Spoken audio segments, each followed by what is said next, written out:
When doing new Kegel exercises 1, perform pelvic nutation exercise while performing pelvic breathing.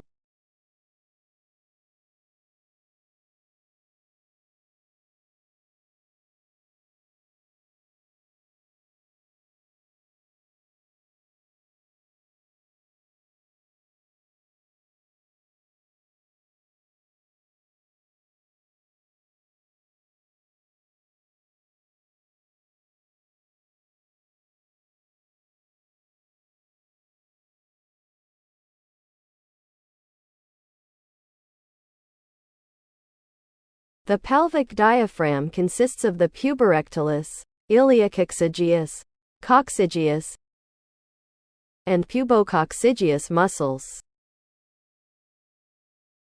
New Kegel exercises 1 consist of repeated stretching and relaxing of this pelvic diaphragm.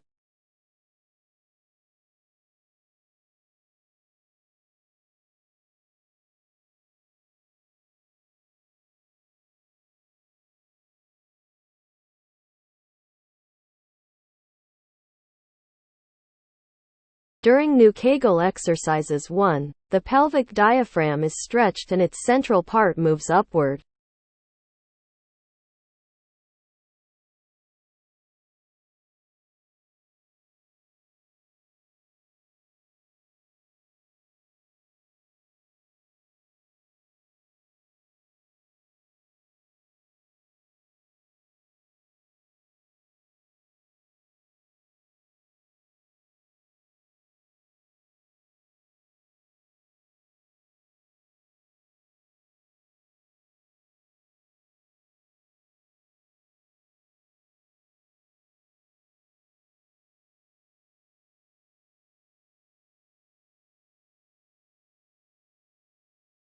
You are viewing the pelvic outlet. It is formed by the pubic bones at the front, the sacral apex at the back, and the ischial tuberosities on both sides. And the proximal ends of both femurs are located outside the pelvic outlet on both sides. When performing pelvic nutation exercise, widen the pelvic outlet forward, backward, left and right.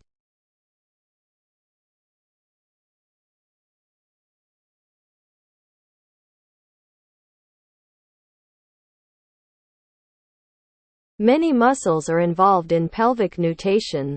Among them, the iliopsoas, obturator externus, and quadratus femoris muscles play a major role.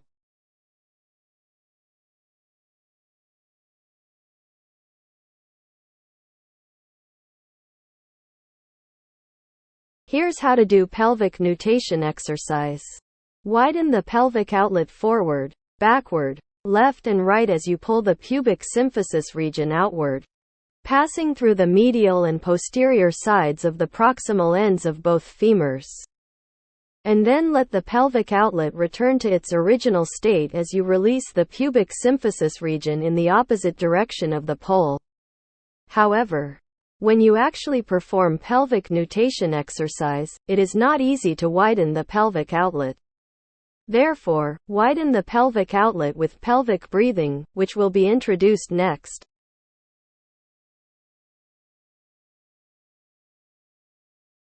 Let's do it together. Pull the pubic symphysis region outward, passing through the medial and posterior sides of the proximal ends of both femurs.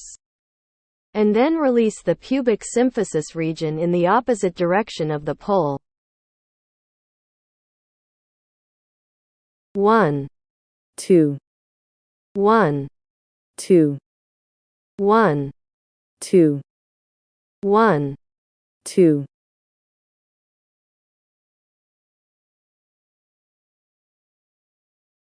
Pelvic breathing makes it easy to nutate the pelvis. When performing pelvic breathing, inhale through the nose and exhale through the mouth.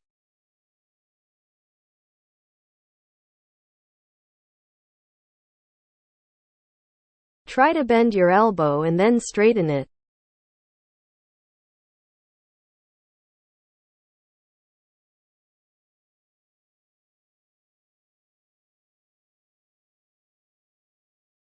When you bend your elbow, you don't think that you are contracting certain muscles.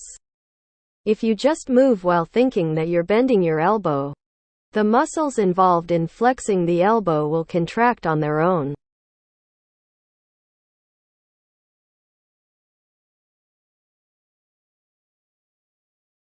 Similarly, if you inhale while thinking that you're widening the pelvic outlet with the breath inhaled, the muscles involved in widening the pelvic outlet, in other words, the muscles involved in pelvic nutation, will contract on their own.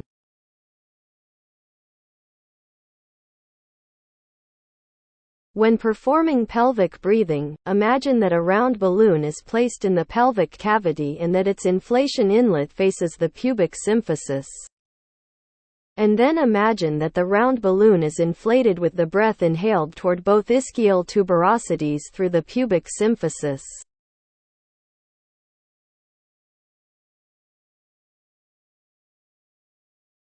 Widen the pelvic outlet forward, backward, left and right, while inflating the round balloon as you inhale deeply toward both ischial tuberosities through the pubic symphysis.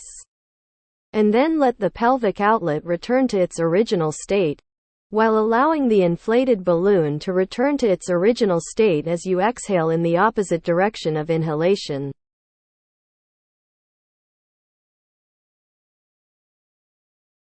Let's do it together. Widen the pelvic outlet forward, backward, left and right while inflating the round balloon as you inhale deeply toward both ischial tuberosities through the pubic symphysis. And then let the pelvic outlet return to its original state while allowing the inflated balloon to return to its original state as you exhale in the opposite direction of inhalation.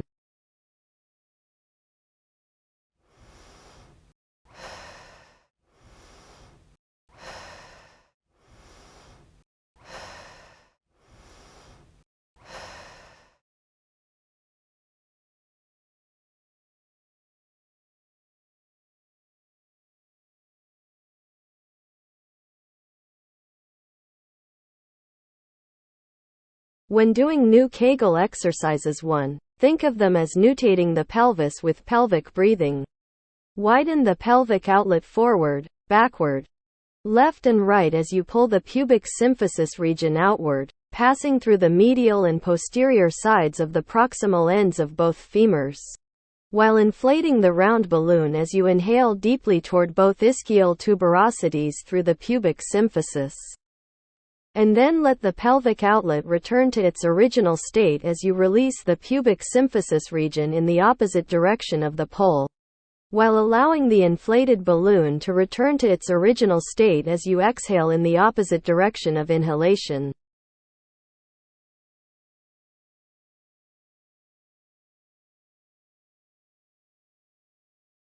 Let's practice new Kegel exercises Ⅰ First, lie face down on a mat. Then spread your knees shoulder width apart, and place your lower legs side by side. And then rest your forehead on the back of both hands. Let's do it together.